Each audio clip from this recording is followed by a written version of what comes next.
안녕하세요. 김유갑의 경제부동산입니다. 더 좋은 방송을 하도록 구독, 좋아요, 댓글 알림 부탁드립니다. 롯데건설 3만 채 터졌다. 국토부 긴급속보 아수라장. 국토부와 금감원이 PF에 대한 구조조정을 단행할 계획입니다. 말이 좋아서 구조조정이지 사실상 퇴출될 수도 있습니다. 우선 건설사는 중소건설사가 타깃이지만 롯데건설과 신세계건설 등 대형 건설사도 이름이 오르내리고 있습니다. 이 금융권은 저축은행, 새마을금고, 신협, 캐피탈, 증권사 등의 일부가 해당될 수도 있습니다. 자, 금융위기 위험 상황에서 과거의 안일한 잣대로 당근만 제시하지 않고 매서운 회초리가 대기 중입니다. 유료상담은 010-2616-6276 제가 직접 레스타임과 입지를 전해드립니다. 지금 바로 전화 주십시오. 롯데건설 3만 채 터졌다. 국토부 긴급속보 아수라장. 롯데건설이 다음 타자라고 그러는데 과연 그룹 전체가 조금 힘든 상황에서 문제가 될까요? 여기 보면 자, 은행들입니다. 1, 2금융권. 그리고 여기는 건설사들입니다. 자, 눈에 띄는 곳들이 있네요. 자, 롯데건설 어떻게 될까요? 먼저 국토부와 금감원 둘이 은행 기업 구조조정, 좋은 말로 나쁘게 말하면 퇴출. 자, 230조 부동산 PF 폭탄, 해체냐 폭발이냐. 지금 초긴장 한국 정치사회에 땄죠. 먼저 국토부 금감원, 특히 이제 국토부가 껴있다는 게 그 합리성, 정당성을 부여하는 겁니다. 구조조정을 보면 무더기 하자, 신축 점검, 이게 이제 빌미가 될 수도 있어요. 먼저 무더기 하자, 신축들이 그냥 아무렇게나 진다 이거죠. 지금 왜? 돈 왕창 들어가고 시끌시끌 하니까. 두 번째 PF 구조조정, 바로 이 부분. 세 번째 금감원 기업 퇴출. 먼저 신축 아파트 하자 문제, 총 23곳 현장 점검을 할 것이고요. 부실 시공공사 발생, 하자 판정, 벌점 상위, 이런 것들을 집중적으로 보겠죠. 품질 안전 위반이 지금 심각한 상황이에요. 생각보다. 이런 데는 적게는 행정처분, 크게는 영업 정지, 더 크게는 퇴출의 빌미가 될 수도 있어요. 지금 진짜 조심해야 돼요. PF 구조조정, 금감원 연계해가지고 금융회사, 건설사, 금융회사는 은행권 말하는 거예요. 건설사, 구조조정을 하겠답니다. 좋은 말로 구조조정이죠. 나쁜 말로는 퇴출될 수 있어요. 230조 PF, 지금 경국매를 하겠다는 말은 퇴출시키겠다는 거예요, 이건. 자, 옥석 가리기를 진행한다. 사업성 떨어지는 곳, 건설사가 됐든 이금융권이 됐든 타격받을 가능성이 커요. 금감원 기업 퇴출, 준공후 미분양. 7개월 연속 지금 계속 증가하고 있어요. 준공후 미분양. 어떻게 입주를 했는데도 미분양이 계속, 이걸 악성 미분양이라고 하는데 마이너스 프리미엄이 성행하고 뭐 마이너스 20%, 30% 떨이 분양하고. 국토부 지방 준공후 미분양 주택수에서 제외하겠다고 했지만 일단 국회 통과가 돼야 돼요. 청약홈도 개편해서 신생아 다자녀든 개편하겠다. 전체적으로 봤을 때 자, 지금 이 금감원 퇴출 얘기도 나오고 전반적으로 상당히 구조조정을 하겠다라는 쪽이 강합니다. 자, 여기 보시면 금감원 퇴출 강화, 부실 PF 재분류, 좀비 사업장은 완전 퇴출. 단순하게 건설사, 은행 이건이 아니에요. 기업도 마찬가지입니다. 여기 보시면 건설사, 은행 퇴출, PF 관련 좀비 건설사 사업장에서 퇴출시킨다. 자, PF 사업장은 사업재 분류, 은행 건설사 퇴출. 이 용어를 아예 쓰고 있잖아요. 지금 여기 머니투데이에서. 상호금융, 농협, 신협, 수협, PF 문제 심각해요. 물론 이금융권이 퇴출된다, 이거는 쉽지는 않을 것 같은데 아무튼 알아두세요. 상장사 퇴출, 주주 환원 등 기존 미달 상장사 적극적으로 퇴출하겠다. 오랜 기간 성장이 저조하고 재무지표도 불량한 곳들이 타깃이에요. 기업들 특정 지표 충족하지 못하면 퇴출. 자, 230조 PF, 와, 어마어마합니다. 230조. 여기에 230조 PF 구조조정 퇴출시키는데 그 속도를 내는데 5조나 투입한다 입니다. 5조. 이거 잘못했다가는 경제위기 터져요. 3단계에서 끝났었는데 이번에 4단계를 신설했어요. 세분화. 강력하게 퇴출하겠다는 의사죠. 부실 대형 건설사, 부실 이금융권, 부실 증권이나 보험 타깃입니다. 대형건설사 6개 지금 오르내리는 곳들, PF 비중이 높은 곳들이 위험하고, 자, 태형 워크아웃 심각한 상황 진행 중. 롯데 후발 채무, 우발 채무, 그러니까 갑자기 일어난 채무가 많아요. 롯데는 그게 문제예요. 특히 이 초반에 브릿지론이라고 하잖아요. 그 대출이 많습니다. 우발 채무 감당이 쉽지 않다. 물론 최근에 다행인 건 롯데그룹이 자구책을 많이 마련했어요. 현대건설은 역시 채무가 심각해요. 우발 24, 부채 12조. 이 말이 그렇지. 자, 이 GS건설 검단 분기를 비롯해서 지금 아직도 허덕거리고 있습니다. 계속 영업적자 손실 확대. 신세계건설 규모는 크지 않지만 상당히 지금 위험하죠. 영업적자 재무부담. 동부건설도 문제가 돼요. 뭐 용지대 등 그런 문제로. 자, 이제 롯데건설은 브릿지론이 98% 엄청나죠. 브릿지론은 본 PF 전에 PF인데 돈이 얼마나 없으면 그 정말 살인적인 이자를 내야 하는 브릿지론부터 98%겠어요. 브릿지론 정주준하는 부동산 PF 구조정 비중 98% 롯데건설 긴장 초고죠.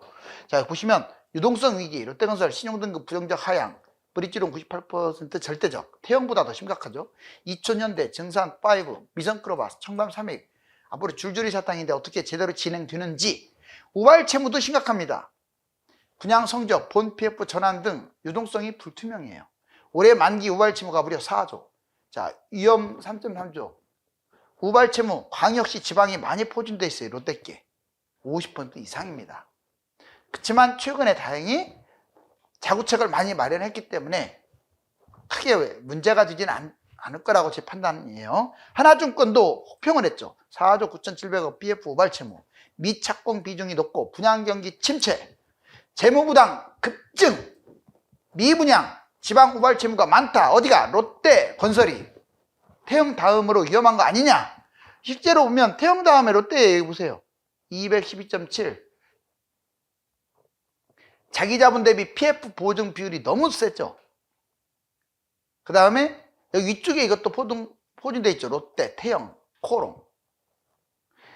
자, 이금융권 PF 노출, 퇴출 위험. 이번에는 은행권을 보자고요. 이금융권. 2008년보다 더 큰 금융위기가 다가오고 있다. 자, 이금융권 퇴출 위험, 연체율, 순이익, 문제 얘기를 같이 보자고요. 저축은행, 자, 22년 3.4%, 23년에 6.5%, 24년에 7.5%. 어때요? 가만히 내버려뒀더니 이렇게 점점 악화되고 정신 못 차리고 있죠. 아니, 은행이 어떻게 7.5% 연체율이 생겨요? 1%도 어마어마한 거대. 기업은행 그렇게 안 좋다고 해도 1%를 안 넘어가는데. 새마을금고 22년 3.5, 23년 5.1, 24년 7%. 이거 보세요. 이거 내버려뒀다가는 어떻게 되겠어요? 구조조정 안 하면. 신협 22년 3.6, 24년 5%대. 신협도 심각하죠. 급증하고 있죠. 순이익도 보면 저축은행은 순이익 마이너스 527억이에요. 저축은행은 마이너스로 돌아섰어요. 여기서 마이너스가 된다, 은행이. 이거 아주 심각해요. 그 월급 어떻게 할 거예요? 이것저것 해가지고. 그러면 뭐 금융위기 터지는 거죠. 뭐 1년 전에 2배 이상. 새마을금고는 순이익이 1조 5,500억이었던 게 순이익이 860억으로 95%나 급감해버렸어요. 얼마나 심각한지 알겠죠.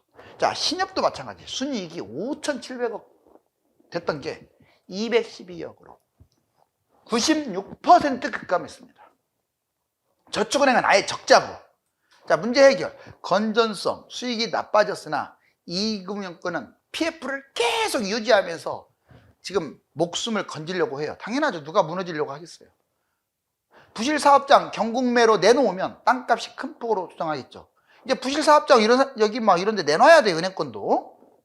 지금 정부가 그렇게 할 거니까. 경국매 시킨다고 하잖아요. 금융당국, 부동산 PF 사업장 재평가 하겠다. 금융당국이. 금감원이나 뭐 이런데. 공개에 대해서 이게 파장. 자, 금융위기 지금 우리나라가 노출돼 있어요. 금융위기가 터졌다는 게 아니라 돌려막기도 역부족, 폐업도 자포자기, 자영업 연체 1조를 돌파했답니다. 기업 부실, 자영업, 은행 부실, 그러니까 기업부터 기업 대출 잔액 1,900조, 역대 대출 최대. 부동산업이 175조로 압도적이고 건설업도 44조. 대출 증가 비중이 38%나 돼요. 특히 이 기업 부실에서 부동산과 건설 부실이 제일 크다 이 말이에요. 건설사 부실 채권 증가 2008년보다 그때 금융위기, 미국발 금융위기 때보다 더 위험하다. 이게 기업 부실입니다. 그럼 자영업 부실 5대 은행 1.3조가 연체됐고 코로나 이전에 2배나 급증했네요. 1금융권은 막혔어요. 카드사, 보험사, 대부업체 이런 데서 급전을 비리고 있어요. 누가? 자영업자들이. 연체자 7.3만, 주로 60대 이상 5년 이상 연체자 320%로 급증. 이건 뭐 기업만 문제가 아니라 소상공인도 문제네요. 은행은 어떨까요? 5대 은행 단순 연체율이 0.32로 건전해 보이네요. 근데 건설업은 0.78로 그 2배 이상 위험하고, 이금융권 넘어가면 아까 보여드렸잖아요. 8%, 7%, 5%. 지방은행도 만만치 않아요. 여러분들 5대 지방은행 위험합니다. 평균 1%가 다 넘어갔어요. 뭐 대구은행이라든가 전북은행이라든가 이런데. 자, 분양아파트가 위기를 맞고 있어요.